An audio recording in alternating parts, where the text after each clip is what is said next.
Okay जी, बिस्मिल्लाहिर्रहमानिर्रहीम। हमारी recording start हो गई है and first we are going to study achalasia. ठीक है, जो एकलेजिया है ये बहुत इंपॉर्टेंट है। उसके बाद हम पढ़ेंगे गर्ड पढ़ेंगे और बाकी चीजें पढ़ेंगे। तो ये काफी इंटरेस्टिंग और इंपॉर्टेंट टॉपिक है। और मैंने आपको बताया था कि जो जीआईटी की पैथोलॉजी है इसको आपने नहीं छोड़ना। ठीक है, ये बहुत हाई यील्ड पैथोलॉजी है और इसको आपने हर हाल में करना है। ठीक है, तो जरा हम स्टार्ट करते हैं एकलेजिया से। एकलेजिया में क्या हमें वो बताना चाह रहा है, तो हम इसको पढ़ते हैं नोट्स पे। तो हम जरा एक नोट्स क्रिएट कर लें, फिर मैं आपको ये बताता हूँ। तो एक लेजिया का मतलब क्या होता है, सबसे पहले तो हम देखते हैं कि यार जो एक लेजिया होता है इसका लफ्जी मतलब क्या है। ठीक है, तो एक लेजिया हमारे टॉपिक का नाम है, एक लेजिया। अब ए का मतलब क्या होता है, आप सबको पता है कि जो ए होता है, ए का मतलब होता है नोट। ए का मतलब क्या होता है, नोट। और क्लेजिया का मतलब क्या होता है, क्लेजिया का मतलब होता है रिलैक्सेशन। क्लेजिया का मतलब क्या होता है, रिलैक्सेशन। ए का मतलब होता है नोट एंड क्लेजिया का मतलब क्या होता है, रिलैक्सेशन। तो एक लेजिया का मतलब क्या होगा कि रिलैक्सेशन नहीं होगी। किस चीज की रिलैक्सेशन नहीं होगी वो जरा हम देख लेते हैं। तो जो एक लेजिया हो गया, हमें सिर्फ अभी तक ये पता चला कि यार जो एक लेजिया ना, एक लेजिया में क्या होगा, रिलैक्सेशन नहीं होगी। अब इसकी डेफिनेशन ये है कि failure of L E S to relax. अगर जो हमारा लोअर एसोफिजियल स्फिंक्टर है अगर वो रिलैक्स ना हो तो इसको हम कहते हैं achalasia. Failure of L E S to relax, अगर हमारा जो लोअर एसोफेजियल स्फिंक्टर है वो रिलैक्स ना हो तो इसको हम क्या कहते हैं, एकलेजिया। अब हम जरा इसको समझ लेते हैं कि फर्ज करो ये क्या है, आपकी खुराक की नाली है, ये क्या है, एसोफेगस है। अब यहाँ इसके आगे से क्या स्टार्ट होती है, आपकी स्टमक स्टार्ट होती है। मैंने आपको बताया था कि जो एसोफेगस होती है इसके ऊपर करके आपका एक स्फिंक्टर होता है, उसको हम कहते हैं यूईएस, अपर एसोफिजियल स्फिंक्टर। और इसके नीचे करके यहाँ करके एक स्फिंक्टर होता है, उसको हम क्या कहते हैं, एलईएस। उसको हम क्या कहते हैं, एलईएस। जब आप माशाल्लाह खाना खाते हो तो खाना आपके एसोफेगस में जाता है और जब एलईएस के पास पहुंचता है तो जो एलईएस के स्मूथ मसल होते हैं, ये रिलैक्स करते हैं। जब ये रिलैक्स करते हैं तो जो आपका स्फिंक्टर है वो ओपन होता है। जब स्फिंक्टर ओपन होता है तो क्या होता है, आपकी खुराक की नाली से जो खाना है वो किस में चला जाता है, आपके स्टमक में चला जाता है। तो अगर क्या हो कि आपका जो लोअर एसोफेजियल स्फिंक्टर है वो रिलैक्स होना छोड़ जाए तो इसको हम कहते हैं एकलेजिया। ए का मतलब होता है नोट एंड क्लेजिया का मतलब क्या होता है, रिलैक्सेशन। तो achalasia is failure of LES to relax. और इसमें होता क्या है, इसमें हो जाती है जी डी जनरेशन। इसमें डी जनरेशन हो जाती है, किस चीज की डी जनरेशन हो जाती है उसको जरा हम पढ़ लेते हैं। D generation of inhibitory neurons, इसको मैं जरा आपको समझाता हूँ। देखो, इसमें डी जनरेशन हो जाती है किसकी, इनहिबिटरी न्यूरॉन्स की। आपकी इनहिबिटरी न्यूरॉन्स होती हैं, आपकी क्या होती हैं, इनहिबिटरी न्यूरॉन्स होती हैं, और उनकी क्या हो जाती है, डीजनरेशन हो जाती है। उनकी क्या हो जाती है, डीजनरेशन। अब आप कहते हैं कि यार जो इनहिबिटरी न्यूरॉन्स है ये क्या आती हैं। तो इनहिबिटरी न्यूरॉन्स ने क्या करना होता है, इनहिबिट करना होता है। क्या करना होता है, इनहिबिट करना होता है। पता नहीं मैंने आपको पहले बताया या नहीं बताया, लेकिन आपने याद रखना है कि अगर जो आपके स्मूथ मसल हैं, अगर ये कॉन्ट्रैक्ट है, ठीक है, अगर ये टोन्ड है, ठीक है, अगर ये कॉन्ट्रैक्ट है तो जो स्फिंक्टर होगा वो क्लोज होगा। स्फिंक्टर क्या होगा, क्लोज होगा। सी से कॉन्ट्रैक्ट, सी से क्लोज। अगर स्मूथ मसल कॉन्ट्रैक्ट है तो स्फिंक्टर क्या होगा, क्लोज होगा। लेकिन अगर यही स्मूथ मसल जब रिलैक्स करते हैं, तो जो आपका स्फिंक्टर है वो क्या हो जाता है, ओपन हो जाता है। स्फिंक्टर की ओपनिंग हो जाती है। ठीक है, तो जब स्मूथ मसल रिलैक्स करते हैं तो हमारा स्फिंक्टर ओपन होता है, और स्मूथ मसल जब कॉन्ट्रैक्ट करते हैं तो हमारा स्फिंक्टर क्या होता है, क्लोज होता है। ये मैंने आपको बताया था शायद, लेकिन अभी शायद मुझे याद नहीं है कि कहाँ बताया था। इनहिबिटरी न्यूरॉन्स, अब इनहिबिटरी न्यूरॉन्स की क्या हो जाती है, डीजनरेशन। इनहिबिटरी न्यूरॉन्स ने क्या करना होता है, इनहिबिट करना होता है स्मूथ मसल को। क्या करना होता है, इनहिबिट करना होता है। मतलब कि स्मूथ मसल की क्या करानी होती है, रिलैक्सेशन करानी होती है। क्या करानी होती है, रिलैक्सेशन करानी होती है। अब होता क्या है कि फर्ज करो ये जो इनहिबिटरी न्यूरॉन्स हैं, अगर इनकी डीजनरेशन हो जाती है तो क्या होगा, आपकी जो स्मूथ मसल होंगे वो रिलैक्स नहीं करेंगे। जब स्मूथ मसल रिलैक्स नहीं करेंगे तो जो आपका एलईएस है, जो लोअर एसोफेजियल स्फिंक्टर है, वो रिलैक्स नहीं करेगा। जब वो रिलैक्स नहीं करेगा तो क्या होगा, वो ओपन नहीं होगा। जब वो ओपन नहीं होगा तो आप जो भी खाओगे आपकी खुराक की नाली में, आपकी एसोफेगस में फंस जाएगा। तो इसको हम कहते हैं एकलेजिया। अब आप कहते हैं कि यार ये जो इनहिबिटरी न्यूरॉन्स हैं ये क्या ऐसा पैदा करती हैं जिससे हमारे जो स्मूथ मसल है वो रिलैक्स हो जाते हैं। तो आपको पता है कि जो आपका इनहिबिटरी न्यूरॉन्स है इसमें क्या होगा, इसमें नाइट्रोजन ऑक्साइड होगा। और ये मैंने आपको समझाया भी था कि जो नाइट्रोजन ऑक्साइड है, it is smooth muscle relaxant. ये स्मूथ मसल को रिलैक्स करती है। जहां पे भी आप नाइट्रोजन ऑक्साइड को ले आओगे क्या होगा, स्मूथ मसल रिलैक्सेंट है। ये क्या करती है, स्मूथ मसल रिलैक्सेंट है। इसके अलावा मैंने आपको बताया था जो आपका वीआईपी होता है, वेजो एक्टिव इनहिबिटरी पेप्टाइड, ये भी क्या करता है, ये भी हमारे एलईएस को ओपन करता है, हमारे एलईएस को रिलैक्स करता है, जिसकी वजह से जो स्फिंक्टर होता है वो ओपन होता है। तो अभी तक हमने सिर्फ कोई खास बात नहीं की, अभी तक हमने सिर्फ यही बात की है कि यार एकलेजिया होता क्या है, एक का मतलब होता है नोट और क्लेजिया का मतलब होता है रिलैक्सेशन। इसमें होता क्या है कि जो हमारा लोअर एसोफेजियल स्फिंक्टर है उसकी रिलैक्सेशन नहीं होती। जब उसकी रिलैक्सेशन नहीं होती तो क्या होता है, हमें एकलेजिया हो जाता है। हम जो भी खाते हैं हमारी खुराक की नाली में, हमारी ओसोफेगस में फंस जाता है, वो आगे नहीं जाता, वो आगे नहीं जाता। तो दिस इज योर एकलेजिया। अब आप कहते हैं कि यार ये होता क्यों है, मतलब इसकी रीजन क्या है, तो आपने याद रखना है कि जो प्राइमरी एकलेजिया, मतलब जो मेन एक लेजिया है, जो प्राइमरी एक लेजिया, उसकी वो क्या होता है, इडियोपैथिक होता है। उसकी हमें वजह कहीं नहीं पता, वो खुद ब खुद ही बस हो जाता है। किसी बंदे की किस्मत ही खराब हो तो उसमें क्या हो जाता है, प्राइमरी एक लेजिया हो जाता है। लेकिन जो आपका सेकेंडरी एक लेजिया है, सेकेंडरी और प्राइमरी का मैंने आपको फर्क बताया था कि प्राइमरी वो चीज होती है जो कि अपने घर में फसाद हो तो उसको हम कहते हैं प्राइमरी है। लेकिन अगर किसी के घर में फसाद हो और वो फसाद हमारे घर में आ जाए तो इसको हम क्या कहते हैं, सेकेंडरी।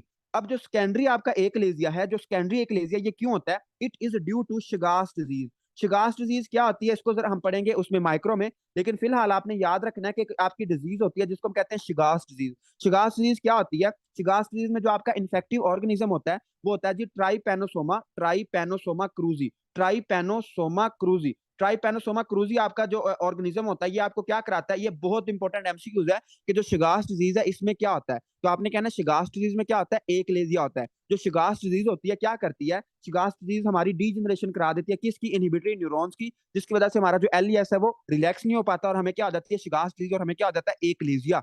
फिर आपसे पूछेगा कि यार जो शिगास डिजीज है वो बताएं कौन सा ऑर्गेनिज्म कराता है, तो आपने कहना है ट्राइपेनोसोमा क्रूजी। जो ट्राइपेनोसोमा क्रूजी है ये क्या कराता है, शिगास डिजीज करवाता है। हम जरा आगे चलते हैं। अब आपको पता चल गया कि यार जो primary achalasia it is idiopathic, लेकिन जो आपका सेकेंडरी सेकेंडरी एकलेजिया है it is due to Chagas disease. और शिगास डिजीज कैसी होती है, it is due to Trypanosoma cruzi. Trypanosoma cruzi की वजह से क्या होती है, आपको शिगास डिजीज होती है। हम जरा आगे चलते हैं कि शिगास डिजीज भी आगे समझ। उसके बाद आपने याद रखना है कि जो आपकी एक्स्ट्रा एसोफिजियल, मतलब कि एसोफेगस के अलावा भी अगर जो आपकी मेलिग्नेंसीज होती है, मतलब एसोफेगस या इसके इर्द गिर्द कोई कैंसर हुआ तो वो भी आपकी नर्व्स को डैमेज कर सकता है और उससे भी क्या हो सकता है, आपको एक लेजिया हो सकता है। लेकिन आप कहते हैं कि यार इसमें जो मेन एमसीक्यूज है वो कौन सा है, तो इसमें जो मेन एमसीक्यूज होगा वो सिर्फ और सिर्फ कौन सा होगा, डेट विल बी और शिगास डिजीज। शिगास डिजीज किसकी वजह से होती है, ट्राइपेनोसोमा क्रूजी की वजह से होती है, और उसमें हमें क्या आ जाता है, एक लेजिया हो जाता है। अब आप कहते हैं कि यार चलो अच्छा, एक लेजिया तो हो गया है, लेकिन हम इसको ट्रीट कैसे करेंगे। तो मैं आपको जो आपकी स्टेप टू सी के है, मैं आपको स्टेप टू सी के साथ साथ पढ़ा रहा हूँ ताकि आप वो भी पढ़ सको, क्योंकि मैं आपको बताना चाहता हूँ। देखो, जो फाइनल ईयर के स्टूडेंट हैं, जो हमारे पास 11th semester, 12th semester, 9th या 10th सेमेस्टर के स्टूडेंट हैं, वो काइंडली फर्स्ट एड के साथ साथ अपनी स्टेप टू सी के भी लाजमी साथ पढ़ लिया करें। जो हम टॉपिक फर्स्ट एड से पढ़ते हैं आप देखेंगे तो 95% बातें मैं आपको वो स्टेप टू सी के वाली बता देता हूँ। जो 5% बचती हैं वो आपको खुद ही समझ आ जाएंगी। तो आप अगर फाइनल ईयर के स्टूडेंट है तो काइंडली अपनी स्टेप टू सी के भी साथ साथ लाजमी करते रहें ताकि आपका टाइम बच सके। तो ये जो मैं अभी आपको बताऊंगा ट्रीटमेंट, ये आपकी उसमें लिखा हुआ है, एज इट इज उसमें स्टेप टू सी के में लिखा हुआ है। ठीक हो गया, तो आपने लाजमी अपनी स्टेप टू सी के साथ साथ करते रहो अगर आप फाइनल ईयर के स्टूडेंट हो। ओके जी। तो अब हम इसको देखते हैं कि जो आपका ट्रीटमेंट है, अब इसमें क्या हो रहा है कि जो आपका लोअर एसोफेजियल स्फिंक्टर है वो रिलैक्स नहीं हो रहा, मतलब कि जो स्मूथ मसल की कॉन्ट्रैक्शन हुई पड़ी है। तो हम क्या करेंगे, हम जाहिर बात है हम इसके ट्रीटमेंट के लिए क्या यूज कर सकते हैं, हम इसके ट्रीटमेंट के लिए यूज कर सकते हैं नाइट्रेट्स। नाइट्रेट्स क्या करेंगे, आपको पता है कि जब हम किसी को नाइट्रेट्स देते हैं तो उसमें जो नाइट्रोजन ऑक्साइड का लेवल बढ़ जाता है। तो नाइट्रोजन ऑक्साइड क्या है, स्मूथ मसल रिलैक्सेंट है। तो अगर उसमें एक लेजिया है तो एक लेजिया में हम क्या यूज कर सकते हैं, नाइट्रेट्स यूज कर सकते हैं। उसके अलावा हम और क्या यूज कर सकते हैं, उसके अलावा हम यूज करते हैं सीसीबी। सीसीबी क्या होता है, कैल्शियम चैनल ब्लॉकर। जाहिर बात है कि कैल्शियम ने क्या करानी होती है, स्मूथ मसल की कंट्रैक्शन करानी होती है। तो जब हम कैल्शियम चैनल ब्लॉकर यूज करेंगे, जब हम कैल्शियम चैनल ब्लॉकर यूज करेंगे, उसमें फर्ज करो हम यूज कर लेते हैं निफीडीपीन। ठीक है, निफीडीपीन, निकार्डिपीन, जितने भी पीन वाली ड्रग्स हैं ये सारी क्या है, कैल्शियम चैनल ब्लॉकर्स। तो हम निफीडीपीन यूज कर सकते हैं। ठीक है, निफीडीपीन से क्या होगा, आपके जो स्मूथ मसल हैं वो रिलैक्स हो जाएंगे। उसके बाद अगर आप कहते हैं कि यार ये हम नहीं यूज करना चाहते, तो आप यूज कर सकते हो बोचुलिनम टॉक्सिन। बोचुलिनम टॉक्सिन। तो अब जरा मैं आपसे एक क्वेश्चन पूछता हूँ, माशाल्लाह आप बड़ी फार्मा पढ़ते हैं ना, तो मैं भी जरा देखूं कि आपको फार्मा कितनी आती है। तो जो बोचुलिनम टॉक्सिन है ये भी हम यूज कर सकते हैं। बोचुलिनम टॉक्सिन के बारे में जरा मैं बता दूं कि जो बोचुलिनम टॉक्सिन होते हैं ये क्या होते हैं, हमारे पास ना एक बैक्टीरिया होता है क्लोस्ट्रीडियम बोचुलिनम, बोचुलिज्म। ठीक है, हमारे एक डिजीज होती है बोचुलिज्म। ठीक है, तो ये जो बैक्टीरिया होता है ये हमें ये वाली डिजीज करवाता है। अब ये जो आपकी बोचुलिनम टॉक्सिन है इसकी ना बड़ी टाइप्स होती हैं, ए टाइप, बी टाइप, ए से लेके एच तक टाइप होती है। ठीक है, इसको हम फार्मा में पढ़ेंगे भी, अगर मैं आप फार्मा डिटेल में आपको पढ़ाऊंगा ना तो मैं आपको ये बताऊंगा कि जो बोचुलिनम टॉक्सिन होती है इसके ए से लेके एच तक काफी ज्यादा टाइप्स होती हैं। लेकिन इसमें जो ए टाइप होती है, जो इसकी बोचुलिनम टॉक्सिन की ए टाइप होती है, इसको खवातीन बहुत ज्यादा यूज करती है। मैं आपको बताता हूँ, देखो जो इसकी ए टाइप होती है बोचुलिनम टॉक्सिन की, हमारे पास एक बैक्टीरिया होता है क्लोस्ट्रीडियम बोचुलिज्म, और उस वो एक टॉक्सिन बनाता है और उसको हम कहते हैं ए टाइप टॉक्सिन। जो ए टाइप टॉक्सिन होता है ना, इसको जो खवातीन होती हैं, हम रिंकल रिडक्शन के लिए, अगर आप मतलब अगर आपको झुर्रियां बहुत ज्यादा पड़ रही हैं तो झुर्रियों को कम करने के लिए हम इसके जो ए टाइप टॉक्सिन है वो यूज करते हैं। तो रिंकल रिडक्शन के लिए हम जो बोचुलिनम टॉक्सिन है उसको यूज करते हैं, जो इसकी ए टाइप है। तो ए टाइप इसकी बड़ी कॉमनली यूज होती है कॉस्मेटिक्स में। ठीक है, कॉस्मेटिक्स में कैसे यूज होती है, क्योंकि ये रिंकल्स काम करता है, जो हमारे चेहरे पे झुर्रियां पड़ती हैं उनको ये कम करता है। लेकिन हमारे टॉपिक से मुताल्लिक क्या है, जो बोचुलिनम टॉक्सिन होता है ना, जो बोचुलिनम टॉक्सिन होता है ये क्या करता है, बोचुलिनम टॉक्सिन क्या करता है, एलईएस को रिलैक्स कराता है। एलईएस को क्या कराता है, रिलैक्स कराता है। अब आपने मुझे बताना है जरा, डॉक्टर अदनान कहाँ पे हैं? डॉक्टर अदनान माशाल्लाह बड़ी फार्मा पढ़ते हैं, तो मुझे जरा डॉक्टर अदनान बताना कि जो बोचुलिनम टॉक्सिन है ये उसमें लिखा हुआ है, अपना लिपन कोट में भी लिखा हुआ है और उसमें कैटजंग में भी लिखा हुआ है। तो मुझे जरा शाबाश जल्दी से बताना, अगर आपने वो डायग्राम पढ़ी है, तो जो बोचुलिनम टॉक्सिन होता है इसका मैकेनिज्म ऑफ एक्शन क्या होता है? जो बोचुलिनम टॉक्सिन होता है किस चीज के रिलीज को रोकते हैं, किस चीज के रिलीज को रोकते हैं? जी डॉक्टर काशिफ, डॉक्टर अदनान, माशाल्लाह, डॉक्टर मारिया एक्सीलेंट। बाकी भी जरा बताएं ना, कि जो फार्मा बहुत अच्छे तरीके से पढ़ रहे हैं वो बताने की जहमत करें कि जो बोचुलिनम टॉक्सिन होते हैं एक चीज के रिलीज को रोकते हैं। जी doctor Adnan as always excellent. हमारे बहुत होनहार डॉक्टर ने हमें बताया है कि जो आपका ये फर्ज करो आपकी होती है प्री सिनेप्टिक मेम्ब्रेन, और यहाँ पे ना एसिटाइल कोलिन के पैकेट्स पड़े होते हैं। इसको हम फार्मा में पढ़ेंगे, अगर आपको ये समझ नहीं आ रही तो कोई मसले वाली बात नहीं, इसको हमने फार्मा में पढ़ना है। यहाँ पे आपके एसिटाइल कोलिन के क्या पड़े होते हैं, पैकेट्स पड़े होते हैं।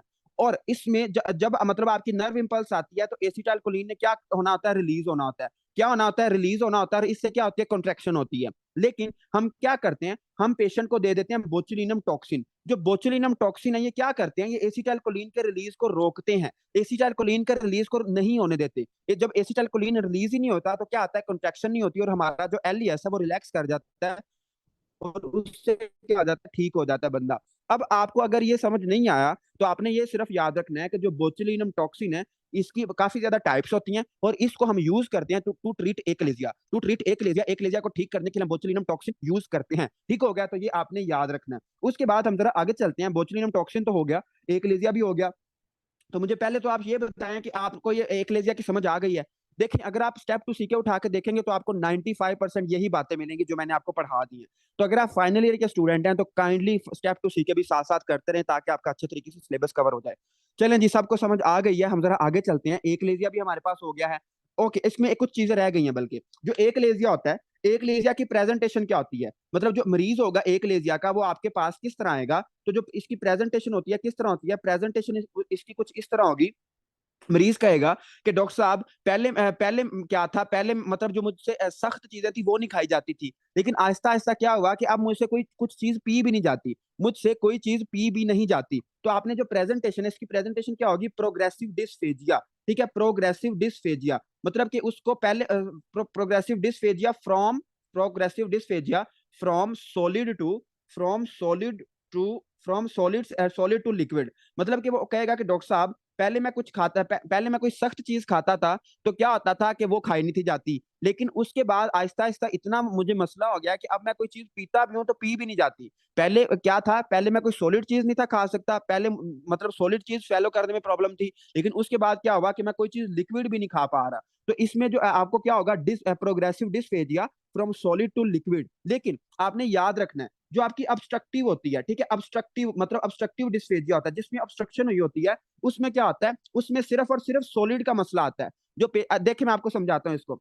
अगर तो ऑब्स्ट्रक्शन है तो मरीज आपको कहेगा कि डॉक्टर साहब सिर्फ और सिर्फ मुझसे ना सॉलिड चीजें नहीं खाई जाती, मैं पानी पी लेता हूँ, पानी पी लेता हूँ, लेकिन सॉलिड चीजें नहीं खाई जाती। लेकिन अगर एक लेजिया है तो एक लेजिया में वो आपको मरीज इस तरह हिस्ट्री देगा कि डॉक्टर साहब पहले मैं सॉलिड चीजें नहीं था खा पाता, लेकिन बाय टाइम ऐसा हुआ कि जो मैं लिक्विड चीज है वो भी नहीं खा पाता। ठीक है, तो इसमें एक लेजर में क्या आता है, progressive dysphagia from solid to liquid, और ऑब्स्ट्रक्टिव में क्या आता है, प्राइमरली सॉलिड, वो मतलब सॉलिड ही नहीं खा पाता। ठीक हो गया, तो ये आपने याद रखना है। उसके बाद है जी इंक्रीज रिस्क ऑफ एसोफिजियल कैंसर, कि इसमें जो एसोफिजियल कैंसर का रिस्क ज्यादा हो जाता है, जाहिर बात है अब नॉर्मेलिटी या खाना ज्यादा देर तक आपके एसोफेगस में रहेगा तो इसमें क्या होगा, इंक्रीज रिस्क ऑफ एसोफेगस। ठीक है, एसोफिजियल कैंसर का चांसेस क्या हो जाएगा, ज्यादा हो जाएगा। तो ये आपने याद रखना है। उसके बाद हम आगे चलते हैं, और अब आप कहते हैं कि यार हम इसका डायग्नोज कैसे करेंगे, तो आपके पास एक टेक्निक होती है जिसको हम कहते हैं मैनो। मैनो का मतलब क्या होता है, प्रेशर, और मीट्री का मतलब क्या होता है, मैयर। तो मैनोमीट्री एक ऐसी टेक्निक है जिससे हम प्रेशर मैयर करते हैं। मैनो का मतलब क्या होता है, प्रेशर, और मीट्री का मतलब क्या होता है, मैयरिंग। तो अनकोऑर्डिनेटेड और एब्सेंट पेरिस्टाल्सिस, इसमें क्या होगी, एब्सेंट पेरिस्टाल्सिस, पेरिस्टाल्सिस नहीं होगी, ठीक है। पेरिस्टाल्सिस या तो अनकोऑर्डिनेटेड होगी या फिर क्या होगी आपकी एब्सेंट होगी। उसके अलावा इसमें क्या होगा, जो एलईएस का प्रेशर आपको बहुत ज्यादा मिलेगा। एलईएस की टोन, ठीक है, टोन का मतलब होता है कॉन्ट्रैक्शन। तो जो एलईएस होगा वो इतना शदीद करके कॉन्ट्रैक्ट हुआ होगा कि आपको इसमें एलईएस की टोन क्या मिलेगी, ज्यादा मिलेगी। एलईएस की टोन इसमें आपको क्या मिलेगी, ज्यादा मिलेगी। उसके बाद आप कहते हैं कि यार अच्छा हम इसको डायग्नोस को कंफर्म कैसे करेंगे। तो जो मरीज होगा आप उसको बेरियम स्वेलो कराओगे। जो बेरियम है, बेरियम हमारे पास एक एलिमेंट है, और हम उसको ना, जो पेशेंट होता है उसको हम पिला देते हैं, ठीक है। जब वो बेरियम पीता है तो उसकी एसोफेगस में जाएगा। जब उसमें उसकी एसोफेगस में जाएगा तो इसको हम कहते हैं बेरियम स्वेलो, ठीक है। इसको हम क्या कहते हैं, बेरियम स्वेलो। अब जब वो बेरियम स्वेलो करेगा, मतलब वो बेरियम को स्वेलो करेगा, निगलेगा, तो उससे हमें जो चीज मिलेगी, देखें इसमें आपको मिलेगा dilated, dilated oesophagus. Dilated oesophagus, जो खुराक की नाली है वो क्या होगी, डायलेटेड होगी। क्यों, क्योंकि आप खाना खा रहे हो और वो सारा खाना आपकी एसोफेगस में डिपॉजिट हो रहा है। तो जो एसोफेगस होगी वो डायलेट कर जाएगी with area of distal stenosis. अब जरा इसको समझ लेते हैं। देखो, फर्ज करो कि ये क्या है, आपकी एसोफेगस है, ठीक है, और जो डिस्टल पार्ट होगा उसकी स्टिनोसिस हुई होगी, उस वो आगे से बंद होगा, ठीक है, वो बहुत तंग हुआ होगा। तो इसमें जब आप खाना खाई जा रहे हो तो, लेकिन आगे तो जा ही नहीं रहा, आगे से तो ब्लॉकेज है। तो क्या होगा कि आपकी जो एसोफेगस है वो क्या हो जाएगी, डायलेट। वो क्या होगी, डायलेटेड होगी। लेकिन आपकी जो डिस्टल है, जो डिस्टल एसोफेगस है, उसकी क्या होगी, स्टिनोसिस। स्टिनोसिस का मतलब क्या होता है, तंग होना, ठीक है। जो आपकी एसोफेगस है वो आगे से तंग है, लेकिन पीछे से क्या है, डायलेट है। पीछे से क्या है, डायलेट है, और आगे से क्या है, तंग है। और ये जो आपको एसोफेगस होगी, मैं आपको पिक्चर भी दिखाता हूँ। तो इस जो एसोफेगस होगी, इस मतलब जब आप इसको बेरियम स्वेलो कराओगे तो आपको एक बहुत इंपॉर्टेंट फाइंडिंग मिलती है, और उसको हम कहते हैं बर्ड बीक। उसको हम क्या कहते हैं, बर्ड बीक अपीयरेंस। जिस तरह एक परिंदे की चूंच होती है, उस तरह हमें इसकी अपीयरेंस मिलेगी कि पीछे से एसोफेगस क्या है, डायलेटेड है, और आगे से जो आपकी एसोफेगस है वो क्या है, एसोफेगस आगे से क्या है, आपकी स्टिनोज्ड है, ठीक है। तो इसमें आपको क्या मिलेगी, बर्ड बीक अपीयरेंस मिलेगी, ठीक है। इसमें आपको क्या मिलेगी, बर्ड बीक अपीयरेंस मिलेगी। तो इसको आपने याद रखना है। उसके बाद ये सबसे इंपॉर्टेंट पॉइंट है। और उसके बाद उसने ट्रीटमेंट लिखा हुआ है कि इसमें हम एंडोस्कोपिक प्रोसीजर करेंगे, बोचुलिनम टॉक्सिन यूज कर सकते हैं, और सर्जरी यूज कर सकते हैं। लेकिन स्टेप टू सीके वाले ने लिखा हुआ है कि इसमें हम क्या यूज कर सकते हैं, स्टेप टू सीके में ये लिखा हुआ है कि नाइट्रेट्स भी यूज कर सकते हैं, कैल्शियम चैनल ब्लॉकर भी यूज कर सकते हैं, और बोचुलिनम टॉक्सिन भी यूज कर सकते हैं। अगर फिर भी ठीक नहीं होता तो फिर हम सर्जिकली इसको ठीक करेंगे, ठीक होगा। तो दिस इज ऑल अबाउट एकलेजिया। एकलेजिया में सारी बातें आपकी कवर हो गई हैं, स्टेप टू सीके से भी और आपकी स्टेप 1 से भी। अब मुझे शाबाश जल्दी से बताएं कि आपको समझ आ गई है, एकलेजिया की समझ आ गई, बहुत आसान है, इसमें कोई मसले वाली बात नहीं है। जल्दी बताएं, शाबाश। चलें जी, doctor Syed Asim done sir. Okay जी, डन हो गया तो बड़ी अच्छी बात है। हम जरा आगे चलते हैं। अब हम आगे चलते हैं, और आगे आपकी एक डिजीज है गर्ड, ठीक है। आपके रिश्तेदारों को ये बहुत ज्यादा मसला होगा, क्योंकि जो फ्री में शादियां खाते हैं तो फिर उनको गर्ड हो जाता है, ठीक है। गर्ड क्या होता है, GERD is gastrooesophageal, GERD gastrooesophageal reflux disease, ठीक है। अगर आपकी स्टमक से एसिड बार बार आपके एसोफेगस में आ रहा है तो इसको हम क्या कहते हैं, गर्ड कहते हैं। इसको हम क्या कहते हैं, गर्ड कहते हैं। इसमें होता क्या है, इसकी डेफिनेशन ये है कि इसमें क्या होगा, ट्रांजिएंट, इसमें क्या होगा, ट्रांजिएंट डिक्रीज इन एलईएस टोन, ट्रांजिएंट डिक्रीज इन एलईएस टोन। जो आपका लोअर एसोफेजियल स्फिंक्टर है, इसकी ट्रांजिटली, इसकी बहुत थोड़े से अरसे के लिए जो आपकी टोन है वो कम हो जाएगी। पहले टोन ज्यादा थी तो आपका फूड स्वेलो ही नहीं था कर पा रहा, लेकिन अब क्या है, जो आपका एलईएस की टोन है वो थोड़ी सी कम हुई, जिससे क्या हुआ, जो आपका एसिड था वो पीछे बैक रिफ्लेक्स करेगा। तो इसको हम कहते हैं गर्ड, इसको हम क्या कहते हैं, गर्ड। दोबारा सुने, आपको आपने देखा होगा अक्सर लोगों में ये प्रॉब्लम होती है कि जब वो बहुत ज्यादा हैवी फूड खा लें, स्पाइसी फूड खा लें, तो बाद में सीने में जलन बहुत ज्यादा होती है। देखो, जब आप स्पाइसेस खाते हो तो स्पाइसेस क्या करती हैं, स्पाइसेस जब आप खाते हो, जब आप कोई स्पाइसी चीज खाते हो तो आपकी स्टमक में जाती है, स्टमक को इरिटेट करती है और स्टमक ज्यादा एसिड बनाती है। जब स्टमक ज्यादा एसिड बनाती है तो फिर वो रिफ्लक्स होता है, ठीक है, वो पीछे आता है, जो एसिड है वो आपकी स्टमक से कहाँ, किस में आता है, एसोफेगस में आता है। तो इसको हम कहते हैं GERD, transient decrease in LES tone. जो आपकी लोअर एसोफेजियल स्फिंक्टर इसकी टोन कम हो जाती है, और इसको हम कहते हैं गर्ड। मतलब कि आपका जो एसिड है वो पीछे बैक रिफ्लेक्स करता है। अब हम जरा इसको पढ़ते हैं। जो मरीज होगा आपके सामने किस तरह आएगा, ठीक है। तो इसकी प्रेजेंटेशन क्या होगी, जो आपकी गर्ड की प्रेजेंटेशन ये है कि इसमें क्या होगा, इसमें आपके पास होगा हार्ट बर्न, जिसको हम कहते हैं कि यार मेरे सीने में जलन हो रही है, तो इसको हम कहते हैं हार्ट बर्न, सीने में जलन होना। उसके बाद रीगर्गिटेशन, जो मरीज होगा उसको ये फील होगा कि यार जो मेरा मैदे का कंटेंट है ना, जो मेरा मतलब सीने में जलन हो रही है और जो भी मैं जो मेरा खाना है वो वापस आ रहा है, तो इसको हम कहते हैं रीगर्गिटेशन। रीगर्गिटेशन का होता है बैक, ठीक है, बैक रिफ्लक्स। उसके बाद रिगर्गिटेशन भी हो गया, और डिस्फेजिया, इसमें क्या होगी, आपको डिस्फेजिया होगा, ठीक है। आप वो जो पेशेंट होगा उसको डिफिकल्टी इन स्वेलिंग होगा, रिगर्गिटेशन होगी, हार्ट बर्न होगा, may also present as chronic cough. अब ये बहुत अहम पॉइंट है। अब हम जरा स्टेप टू सीके की थोड़ी सी बात कर लेते हैं। जी डॉक्टर मारिए, वही मैं बताने लगा हूँ। अब जो आपकी स्टेप टू सीके है उसने एक बहुत प्यारा वर्ड लिखा हुआ है, उसको आप अपनी बुक पे लाजमी लिख लेना। इसमें होती है अनएक्सप्लेन्ड, अनएक्सप्लेन्ड, अनएक्सप्लेन्ड कफ, अनएक्सप्लेन्ड कफ। देखो, जो आपका गर्ड का मरीज होता है वो आपको ऊपर वाले सिम्टम तो देगा ही देगा, लेकिन वो आपको ये भी बताएगा कि डॉक्टर साहब मुझे ना कोई मसला नहीं है, मुझे कोई कभी सीने का कोई मसला नहीं है, मुझे कोई इन्फेक्शन नहीं है, पता नहीं मुझे ना अक्सर खांसी रहती है, अक्सर मुझे खांसी रहती है और मेरे सीने में बहुत जलन होती रहती है। तो इसमें होती है अनएक्सप्लेन्ड कफ। ये बहुत इंपॉर्टेंट वर्ड है कि मतलब कोई रेस्पिरेटरी का कोई मसला नहीं है लेकिन उसको कफ है, ठीक है, उसको क्या है, कफ है, उसको खांसी है, तो इसको हम कहते हैं अनएक्सप्लेन्ड कफ। कि उस कोई रेस्पिरेटरी का मसला नहीं है लेकिन उसको क्या है, कफ है, तो इसको हम कहते हैं अनएक्सप्लेन्ड कफ। और उसमें क्या होगी, हॉर्सनेस ऑफ वॉइस, उसकी जो आवाज की टोन होगी वो बदली हुई होगी, तो हॉर्सनेस ऑफ वॉइस होगी, ठीक है, उसमें क्या होगा, हॉर्सनेस ऑफ वॉइस होगी, और क्या होगा, अनएक्सप्लेन्ड, अनएक्सप्लेन्ड कफ होगा, ठीक हो गया। उसके बाद ये होगा क्यों, it is due to laryngopharyngeal reflux. और इसकी इसकी एसोसिएशन किसके साथ होती है, it is associated with asthma, it is associated with asthma, मतलब कि जो दमे के मरीज होते हैं, दमे के मरीजों में अक्सर गर्ड होता है। और इसको मैंने देखने की कोशिश की थी कि जो दमा होता है, जो एस्थमा होता है, इसका आपके इसमें गर्ड के साथ क्या ताल्लुक है, तो इसका अभी हमें एटियोलॉजी का नहीं पता कि एस्थमा का गर्ड के साथ क्या ताल्लुक है, इसका रीजन का नहीं पता। लेकिन आपने याद रखना है कि जो दमे के मरीज होते हैं उनमें गर्ड अक्सर हो जाता है, उनमें गर्ड अक्सर हो जाता है। अब आप कहते हैं कि यार एक बंदा ढीठ है और वो अपने गर्ड को ठीक ही नहीं करता, मतलब उसमें बहुत लंबे अरसे से ये प्रॉब्लम चल रही है और वो अपने गर्ड को ठीक नहीं करता, तो उसमें क्या प्रॉब्लम आएगी, तो इसकी कॉम्प्लिकेशन क्या होती है, जो आपकी गर्ड है इसकी कॉम्प्लिकेशन क्या होगी, तो इसकी कॉम्प्लिकेशन में आप लिख लें कि एरोसिव, इसमें क्या होगा, मतलब जाहिर बात है जब आप गर्ड को ठीक नहीं करोगे तो एसिड बार बार आपकी एसोफेगस में आएगा, और इसमें क्या होगा, एरोसिव एसोफेगस, इसमें क्या होगा, एरोसिव एसोफेगस, जो एसोफेगस होगा उसके अंदर आपको जख्म बन जाएंगे। एरोसिव एसोफेजाइटिस स्ट्रिक्चर, इसको हम जरा पढ़ते हैं, ये क्या होता है, एसोफेजाइटिस क्या होता है और आपके स्ट्रिक्चर्स क्या होते हैं, जरा मैं आपके फार्मा का नॉलेज चेक करता हूँ ना क्या होता है।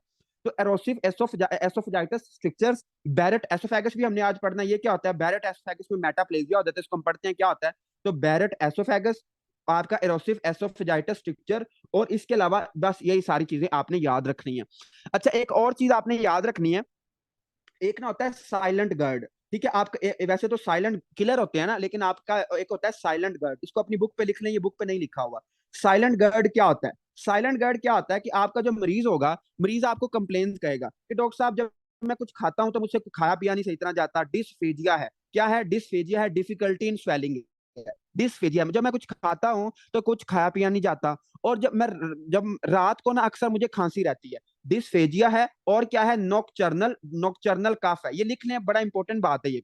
डिसफेजिया है, नॉकचर्नल कफ है, मतलब कि मुझे रात को खांसी रहती है अक्सर, प्लस उसके साथ जो मेरा गला है ना, गले में अजीब सी एक फीलिंग सी आती रहती है, सोर थ्रोट है, गला अक्सर खराब रहता है, गला अक्सर खराब रहता है, रात को खांसी रहती है, और मैं जब कुछ खाता हूं तो खाया पिया नहीं जाता, जब खाता हूं तो कुछ खाया पिया नहीं जाता। अब आपको ये लग रहा है कि यार ये गर्ड हो सकता है, आप क्या करते हो, आप उससे हिस्ट्री लेते हो कि यार आपको सीने में जलन होती है, तो वो कहेगा नहीं डॉक्टर साहब मुझे सिर्फ यही मसले हैं, इसके अलावा जो मेरे सीने की जलन है उसकी कोई सिम्टम नहीं है। मतलब कि इसमें क्या होगा, आपको नो हार्ट बर्न, इसमें हार्ट बर्न नहीं होगा, हार्ट बर्न नहीं होगा, डिस्फेजिया होगा, नॉकचर्नल कफ होगा, सोर थ्रोट होगा, लेकिन हार्ट बर्न नहीं होगा। तो ये भी गर्ड होता है, ठीक है, ये भी क्या होता है, गर्ड होता है, लेकिन ये साइलेंट गर्ड होता है। इसमें हार्ट बर्न के अलावा बाकी आपको सारे सिम्टम मिलेंगे, डिस्फेजिया मिलेगा, नॉकचर्नल कफ मिलेगा, सोर थ्रोट मिलेगा। इसमें आप फिर अपर एंडोस्कोपी कर सकते हैं, या फिर आप उसकी मैनोमेट्री देख कर सकते हैं कि मैनोमेट्री से चेक कर सकते हैं, नहीं तो फिर आप उसको एंटासिड जब दोगे, तो एंटासिड जैसे ही दोगे तो आप वो मरीज हमारा ठीक हो जाएगा,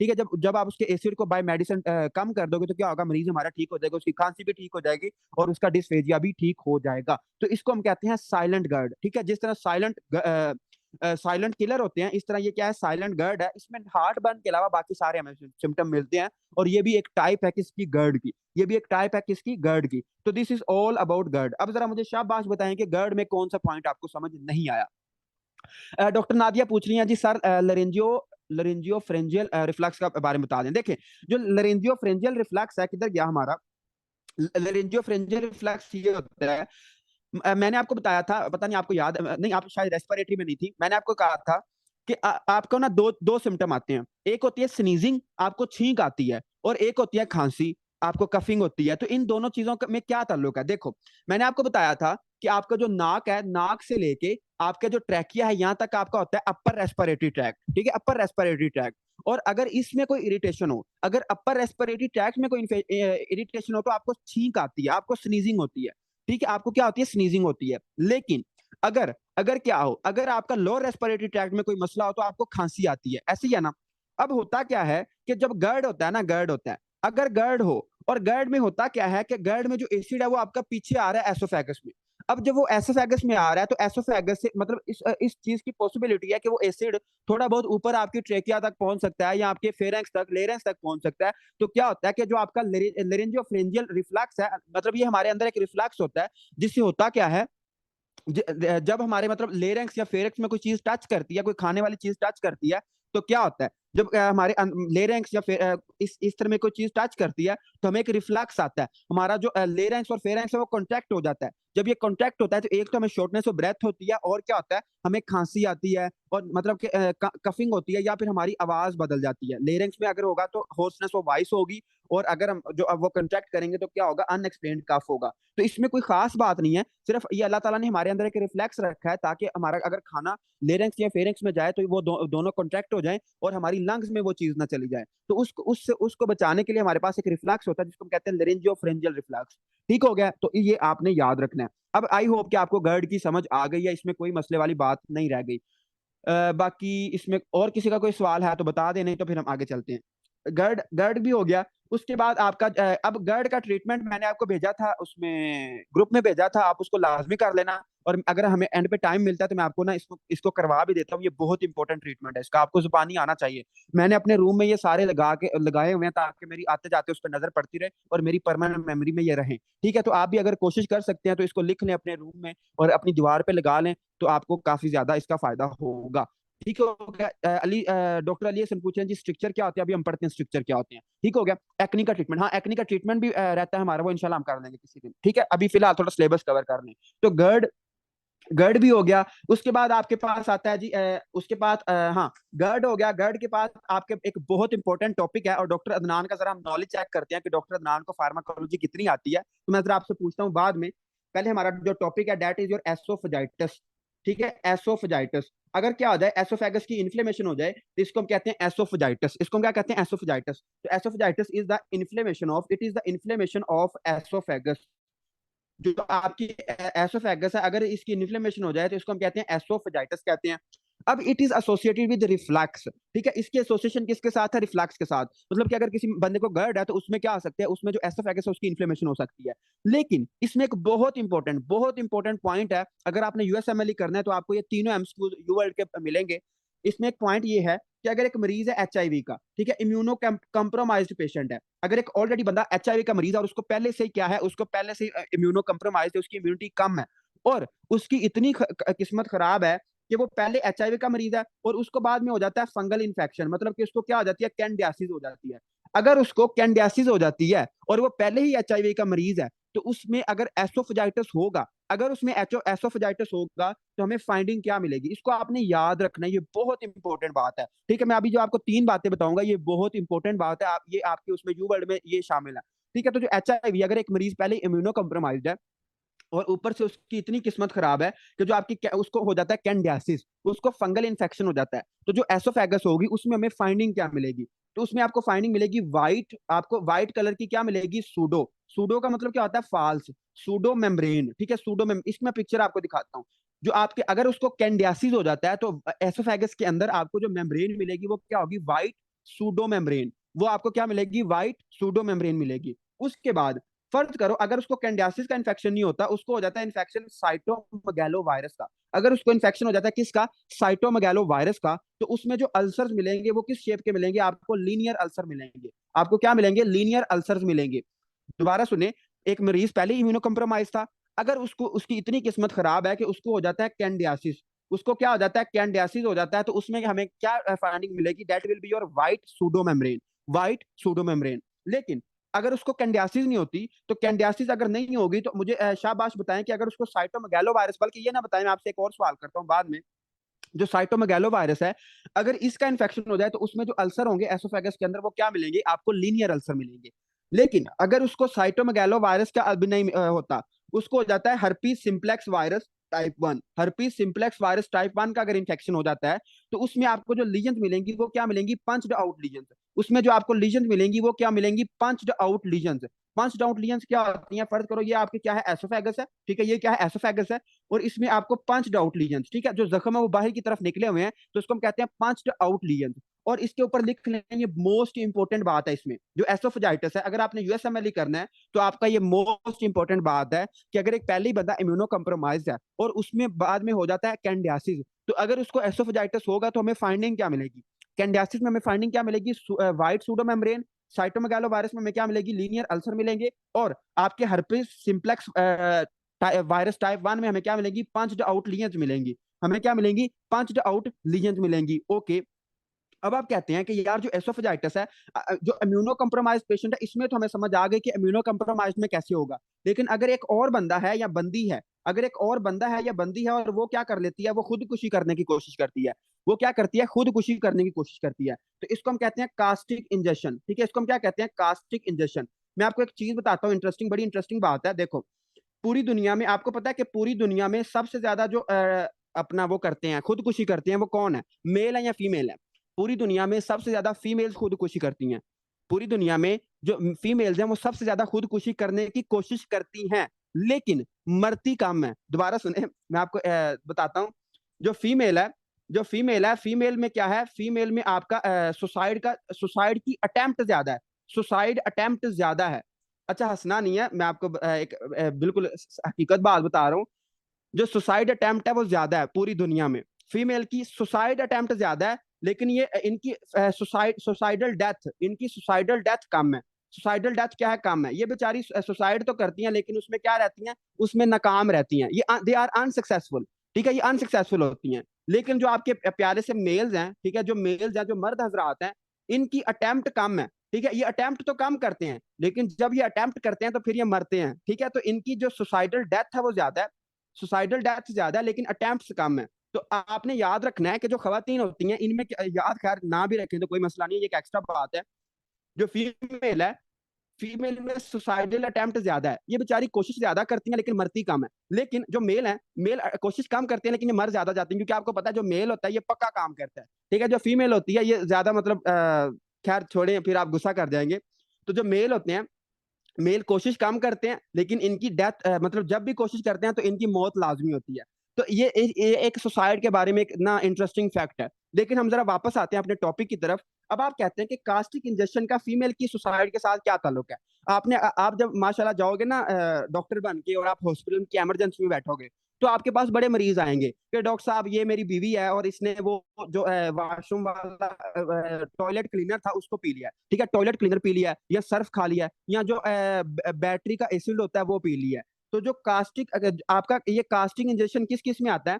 टॉयलेट क्लीनर्स, ठीक है, मतलब जिससे हम वॉशरूम साफ करते हैं, आपने देखा होगा एक तेजाब सा होता है, टॉयलेट क्लीनर्स, ठीक है, टॉयलेट क्लीनर्स, या फिर जो बैटरी, जो अपना बैटरी का एसिड होता है, अगर वो हम पी लें तो उससे क्या होता है? उससे भी हमें एसोफेजाइटिस हो जाता है। उससे भी हमें क्या हो जाता है? एसोफेजाइटिस हो जाता है। तो टॉयलेट क्लीनर्स और बैटरी एसिड, ठीक है, टॉयलेट क्लीनर और बैटरी एसिड में क्या आता है? कास्टिक इंजेक्शन होती है। और इससे हमें क्या होता है? जो कास्टिक इंजेक्शन है, इट कैन आल्सो काज एसोफेजाइटिस। और जो बेचारी फीमेल्स होती हैं, फीमेल्स बेचारे जब इनको घर में कोई प्रॉब्लम होती है, कोई थोड़ी सी भी टेंशन हो, तो क्या करती है? ये वॉशरूम का जो एसिड होता है उसको पी लेती हैं, और ये इससे और कुछ हो ना हो, वो बेचारी मरे ना मरे, उसको एसोफेजाइटिस लाजमी हो जाता है, ठीक है। तो जो टॉयलेट क्लीनर और बैटरी एसिड अगर ये कोई बंदा पी लेता है तो उसको क्या हो जाएगा? एसोफेजाइटिस हो जाएगा। अब जरा डॉक्टर अदनान और जो माशाल्लाह बड़े हमारे फार्माकोलॉजी के लावे बैठे हुए हैं इधर, उनसे मेरा एक सवाल है, उनसे मेरा एक ये सवाल है कि अब हम ना पढ़ते हैं कि पील्स की वजह से, कि ऐसे लोग जिनमें जिनमें मतलब मेडिसिन की वजह से एसोफेजाइटिस होता है, तो उसमें क्या होता है? अच्छा, डॉक्टर अदनान और माशाल्लाह डॉक्टर मारिया ने भी बड़ी अच्छी फार्मा लगता है पढ़ी है, और डॉक्टर काशिफ भी हैं। हमारे पास एक ड्रग होती है बिसफॉस्फोनेट, ठीक है, बिसफॉस्फोनेट। पहले तो मुझे ये बताया ना कि जो बिसफॉस्फोनेट होती है हम किन मरीजों को देते हैं? जो बिसफॉस्फोनेट्स होते हैं हम किन मरीजों को देते हैं? यहाँ हमारे पास एक एंटीबायोटिक है जिसको हम कहते हैं टेट्रासाइक्लिन, ठीक है, टेट्रासाइक्लिन। जी डॉक्टर काशिफ एक्सीलेंट। जो बिसफॉस्फोनेट्स है, जो बिसफॉस्फोनेट है, हम उन मरीजों को देते हैं, एसोफेजाइटिस के मरीजों को, अल्लाह भला करे। देखें, जो मैं आपको बताता हूँ, देखें, जो बिसफॉस्फोनेट है, बिसफॉस्फोनेट हम यूज करते हैं ओस्टियोप्रोसिस में, कि अगर एक बंदा या बंदी है और उसकी हड्डियां कमजोर हो गई हैं, तो हड्डियों की कमजोरी ठीक करने के लिए हम उसको क्या देते हैं, बिसफॉस्फोनेट देते हैं। हम उसको क्या देते हैं, बिसफॉस्फोनेट देते हैं। ओके। अब डॉक्टर अदनान माशाल्लाह बड़े हमारे पढ़ने वाले स्टूडेंट है, फार्मा आजकल बहुत ज्यादा पढ़ रहे हैं, तो इनसे मेरा एक सवाल है, कभी आपने किसी मरीज को बिसफॉस्फोनेट देनी हो या टेट्रासाइक्लिन देनी हो, तो आप उसको क्या कहोगे कि आपने बिसफॉस्फोनेट और टेट्रासाइक्लिन चुप करके ले लेनी है, या उसके साथ हम कोई चीज उसको एडवाइस करते हैं कि आपने ये काम लाजमी करना है? दोबारा मेरा क्वेश्चन सुने, अगर किसी को पता है तो बता दें। अगर हम किसी को बिसफॉस्फोनेट दें या टेट्रासाइक्लिन दें, तो हम उसको कोई एडवाइस करते हैं कि आपने ये स्पेसिफिक काम करना है, या हम उसको कहते हैं कि चुप करके लो और चलो जी आपका काम तमाम है? तो मुझे बताएं जी डॉक्टर मिनाल, जरा बताएं कि कौन सी एडवाइस करते हैं? हम उसको क्या कहते हैं? हम उसको कहते हैं कम खाया पिया करें, या और कुछ कहते हैं, सोना नहीं है 1-2 घंटे तक? जी डॉक्टर शाहनवाज, थोड़ा सा सही बता रहे हैं आप। X can not take. जी हम इसको, मुझे पता है रात को नहीं, मुझे लगता है आपने इंटरनेट से देख लिया, इंटरनेट पे ये आंसर लिखा हुआ है कि जो आपके बिसफॉस्फोनेट और टेट्रासाइक्लिन है, ये रात को नहीं हम यूज करते। लेकिन इसका मुझे आंसर भी बताए ना कि खा के सोना नहीं है। सारे एक ही आंसर बता रहे हैं, मतलब इंटरनेट पे ये बात लिखी हुई है। चले मैं आपको बताता हूँ। देखिए, जो बिसफॉस्फोनेट और टेट्रासाइक्लिन है, दोबारा सुनने, दही भी खाया करें। दही नहीं खाना। मैं आपको एक चीज बताता हूँ, ये जो आपके है ना दूध और दही, अगर आप टेट्रासाइक्लिन दूध और दही के साथ लेते हैं तो इसकी जो अब्जॉर्प्शन है कम हो जाती है। ठीक है, आप टेट्रासाइक्लिन दूध और दही के साथ लेंगे तो इसकी अब्जॉर्प्शन कम हो जाती है। खैर, दूध और दही को पीछे छोड़े, मैं आपको एक बात बताता हूँ और अपने पल्ले ये बांध ले। जो बिसफॉस्फोनेट होती है, इसको हम यूज करते हैं ओस्टियोप्रोसिस में। ऐसे ही है ना, ओस्टियोप्रोसिस में यूज करते हैं। अब जरा इसको सुन ले, अच्छे तरीके से सुन ले। और आज के बाद अगर आपने किसी को बिसफॉस्फोनेट देना है या टेट्रासाइक्लिन देना है, तो उसको ये लाजमी आपने मशवरा साथ फ्री में लाजमी देना है। ठीक है, पाकिस्तानियों का यही काम है ना कि फ्री में मशवरा लाजमी देना है। तो आपने ये मशवरा उसको लाजमी देना है। क्या मशवरा देना है? आपने कहना है कि बाजी, जब आपने बिसफॉस्फोनेट खानी है, मतलब जब आपने ये टैबलेट खानी है, तो आपने 30 मिनट तक लेटना नहीं है। 30 मिनट तक आपने लेटना नहीं है। 30 मिनट तक नोट लाइंग। ठीक है, आपने लेटना नहीं है, नोट लाइंग। ठीक है। अगर आप उसको टेट्रासाइक्लिन या बिसफॉस्फोनेट दे रहे हो, आपने उसको कहना है कि 30 मिनट तक आपने लेटना नहीं है, इसको खा के बैठे रहना है। ठीक है, बैठना है या थोड़ा सा पैदल चलना है। इसकी वजह क्या है? आपको पता होना चाहिए, ये जो आपके टेट्रासाइक्लिन और बिसफॉस्फोनेट है, ये दोनों क्या कॉज कराते हैं? ये दोनों कॉज कराते हैं एसोफेजाइटिस। ये दोनों क्या कॉज कराते हैं? एसोफेजाइटिस। अगर उसने बिसफॉस्फोनेट ले लिया और वो मतलब इतनी हड्डा राम है कि जैसे ही उसने बिसफॉस्फोनेट लिया फौरन वो लेट गई, तो उसको क्या हो सकता है? उसको एसोफेजाइटिस हो सकता है। तो आपने ये बात अपनी पल्ले बांध लें कि जब भी आपने किसी को बिसफॉस्फोनेट या टेट्रासाइक्लिन देना है, तो आपने कहना है कि आपने 30 मिनट तक लेटना नहीं है। ठीक है, अगर वो लेटेगी तो क्या होगा? बिसफॉस्फोनेट उसकी एसोफेगस में रह सकता है, और जब उसकी एसोफेगस में रह सकता है और क्या हो जाएगा, वहां पे इन्फ्लेमेशन कॉज करा देगा। तो ये बहुत इंपॉर्टेंट बात है, और आपको ये मतलब लाजमी पता होनी चाहिए कि जो बिसफॉस्फोनेट्स हैं, दे कॉज एसोफेजाइटिस, और इसके साथ टेट्रासाइक्लिन भी। अच्छा, अब मुझे ना एक शाबाश, पहले तो टेट्रासाइक्लिन के साइड इफेक्ट बता दें। जो टेट्रासाइक्लिन है, इसके साइड इफेक्ट आपको कौन कौन से आते हैं? जी डॉक्टर मारिया, बताएं जरा कि जो टेट्रासाइक्लिन है, टेट्रासाइक्लिन का पहला साइड इफेक्ट क्या है? यस, सारे मतलब मैंने आपको बताया हुआ है कि ये क्या करता है। अगर आप इसको, जो टेट्रासाइक्लिन है, अगर आप इसको लेस देन 7 साल से छोटे बच्चों में दोगे, तो ये क्या कराएगा? टीथ की डिसकलोरेशन करा देगा। टीथ की क्या करा देगा? डिसकलोरेशन। जो उस मतलब दांतों का रंग होगा वो उड़ जाएगा। दांतों का क्या हो जाएगा? रंग उड़ जाएगा। ये तो मैंने आपको बताया हुआ है। लेकिन इसका एक और साइड इफेक्ट है, और बड़ा मशहूर साइड इफेक्ट है। चलो, एक तो हमने अभी पढ़ दिया ना, ये भी हम लिख लेते हैं कि जो इसका दूसरा साइड इफेक्ट है, that is your oesophagitis. That is your oesophagitis, कि ये क्या कॉज कराता है? एसोफेगस की इन्फ्लेमेशन कॉज कराता है। लेकिन एक और इसका साइड इफेक्ट है, और वो हमने पढ़ा था रीनल सिस्टम में। जी डॉक्टर काशिफ, बताएं जरा, शाबाश, या बाकी भी जिन्होंने रीनल सिस्टम पढ़ा, बताने की जहमत कर लें कि जो टेट्रासाइक्लिन होता है, एक हमारे पास एक बड़ा इंपॉर्टेंट डिजीज कॉज कराता है। और जब मेरी पता हो के स्टूडेंट होंगे, उनको लाजमी ये पता होगा, क्योंकि कल परसों ही सर ने करवाया था ये। बताएं जरा, जो टेट्रासाइक्लिन होता है, इसका एक साइड इफेक्ट होता है, और बड़ा मेजर साइड इफेक्ट होता है हमारी किडनी में। हिंट दें? चले मैं आपको हिंट देता हूँ। इसमें होगा क्या? इसमें जो मरीज होगा ना, मतलब उसका पहले होगा ऑपरेशन। ठीक है, मैं आपको सर वाला क्वेश्चन बता रहा हूँ। आप डॉक्टर आफ्ताब सर हैं, हमारे क्लिनिकल फार्माकोलॉजी पढ़ा रहे हैं, उन्होंने मुझे केस बताया था। पहले होगा ऑपरेशन होगा, एक बंदा है, उसका फर्ज करो अपेंडिसाइटिस हुआ है, मतलब अपेंडेक्टमी हुई है, तो उसमें हमने टेट्रासाइक्लिन यूज की। ठीक है, लेकिन उसके बाद उसको हुआ क्या, उसके बाद उसको बहुत ज्यादा प्यास लग रही है, ठीक है, उसको बहुत ज्यादा प्यास लग रही है, और उसमें और क्या है, उसमें हाइपर फॉस्फेटीमिया। जी डॉक्टर समीना, एक्सीलेंट। मैं आपको बता देता हूँ, खैर हम इसकी क्या जाएं, नहीं नहीं, ड्रग एस्पायरेशन वाला नहीं है ये। बात सुने, जो टेट्रासाइक्लिन होता है, टेट्रासाइक्लिन का हमने रीनल सिस्टम में एक सिंड्रोम पढ़ा था, फेनकोनी सिंड्रोम। जो टेट्रासाइक्लिन है ये हमारे पास क्या कॉज कराता है, फेनकोनी सिंड्रोम कॉज कराता है। ये एमसीक्यू है वैसे, और मुझे वैसे नहीं था आया, तब ये मुझे भूला हुआ था, लेकिन बात आपको ये आना चाहिए। ठीक है, जो टेट्रासाइक्लिन है इट कॉजेज फेनकोनी सिंड्रोम। टेट्रासाइक्लिन क्या करता है, फेनकोनी सिंड्रोम कराता है, ये वहां पे लिखा भी हुआ है, फेनकोनी सिंड्रोम। और जो टेट्रासाइक्लिन है ये और क्या कॉज कराता है, एसोफेजाइटिस कॉज कराता है। और अगर हम इसको 7 साल से कम बच्चों में देंगे तो ये क्या करेगा, ये दांतों की डिसकलोरेशन करा देगा, ये दांतों की क्या करा देगा, डिसकलोरेशन करा देगा। तो ये इसके 3 मेजर साइड इफेक्ट हैं, आपको लाजमी आने चाहिए। ठीक है, जो टेट्रासाइक्लिन क्या कॉज कराता है हमारे पास, फेनकोनी सिंड्रोम कॉज कराता है। तो मुझे शाबाश, जल्दी से बताएं कि इसकी समझ आ गई है। उसके बाद उसने लिखा हुआ है एनसेड या आयरन या फिर पोटाशियम क्लोराइड। ठीक है, पोटाशियम क्लोराइड, आयरन और एनसेड भी लिखा हुआ है। अच्छा, मेरा आप सबसे एक बड़ा कॉमन सा सवाल है, आपने सबने मेडिसिन तो कभी ना कभी जिंदगी में खाई होंगी, ऐसे ही है ना? तो मुझे आपने एक बात बतानी है, मेडिसिन पे एक बात लिखी होती है कि तमाम अदवायात बच्चे से दूर रखें, तमाम अद्वियात बच्चों की पहुंच से दूर रखें। लेकिन उसमें ना एक बड़ी स्पेसिफिक, मतलब एक आपने एक ना स्पेसिफिक हमारे पास टैबलेट होती है, और उसको हमने लाजमी बच्चों से दूर रखना होता है। अगर वो किसी बच्चे ने खा लिया तो बच्चे की डेथ भी हो सकती है। उन टैबलेट्स को हम क्या कहते हैं जी, मैंने आपको ये हेमाटोलॉजी में बताया था, अब तो इतना बड़ा हिंट बता दिया। एनसेड प्रोस्टाग्लैंडिन को ब्लॉक कर रहे हैं, फिर कैसे, हालांकि पीजी तो डिलीट करते हैं नॉर्मली। देखिए, जो एनसेड वाली बात है ना, एनसेड्स वाली बात फिलहाल मैं नहीं छेड़ रहा, क्योंकि इसको हमने गैस्ट्राइटिस में पढ़ना है, तो हम इंशाल्लाह पढ़ेंगे। लेकिन जो एनसेड्स है, एनसेड्स का आपके पास ना वो एक साइड इफेक्ट है, दैट इज योर अल्सर। ठीक है, एक तो आपके जो एनसेड्स हैं ये अल्सर कॉज कराते हैं, और जो एनसेड्स हैं तो ये क्या करते हैं, एनसेड एक तो अल्सर कॉज कराते हैं और एसोफेजाइटिस कॉज कराते हैं। बाकी हम एनसेड की बात करेंगे गैस्ट्राइटिस में कल या परसों। जी डॉक्टर मिनाल ने एक आंसर देने की कोशिश की है, दैट इज योर एस्प्रीन। ठीक है, दैट इज योर एस्प्रीन। अब जो एस्प्रीन है, एस्प्रीन का कोई नहीं है जी, डॉक्टर मारिया सही बता रही हैं। जो आयरन टैबलेट्स होती हैं, आयरन टैबलेट्स अगर बच्चे मतलब ज्यादा खा लें तो उनकी डेथ भी हो जाती है। हम आगे जाके एक डिजीज पढ़ेंगे, हीमाक्रोमाटोसिस। ठीक है, हीमाक्रोमाटोसिस या हीमोसिड्रोसिस। तो हीमाक्रोमाटोसिस आपने देखा होगा, अद्वियात पे लिखा होता है कि तमाम दवाइयां बच्चों की पहुंच से दूर रखें। लेकिन स्पेसिफिकली जो दवाई आपने स्पेसिफिकली दूर रखनी है, जो वाकई बच्चों से बचानी है, दैट इज आयरन टैबलेट। अगर छोटे बच्चे आयरन टैबलेट को खा लेंगे तो उनमें आयरन टॉक्सिसिटी हो सकती है और उनकी डेथ भी हो जाती है। ठीक है, iron toxicity is very dangerous. तो जो तमाम अद्वियात बच्चों की पहुंच से दूर रखें, ये लिखा होता है, ये स्पेसिफिकली किसके लिए लिखा होता है, आयरन टैबलेट्स के लिए लिखा होता है। तो ये आपने याद रखना है।